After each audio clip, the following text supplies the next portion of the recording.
కాషాయాలు కార్పొరేట్లు కవల పిల్లలై వస్తుంటే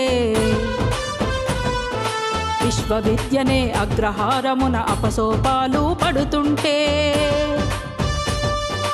కాషాయాలు కార్పొరేట్లు కవల పిల్లలై వస్తుంటే విశ్వవిద్యనే అగ్రహారమున అపసోపాలు పడుతుంటే ఆలోచనకు అర్బన్ నక్సల్ ముద్రలు ముదిరిపోతుంటే ఆలోచనకు అర్బన్ నక్సల్ ముద్రలు ముదిరిపోతుంటే మందిర్ మసీదు గొడవద్దన్నా సుప్రీం కోర్టుకే చురకేస్తుంటే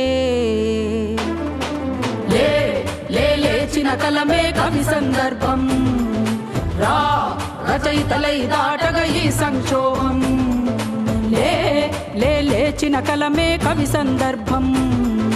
రా రచయితలై దాటగా ఈ సంక్షోభం రేపటి ఉదయం కలగంది చీకటి రాజ్యం కూలునని నీళ్లకు బదులు ఆకుల నుండి రాలిన నెత్తురే త్యాగమని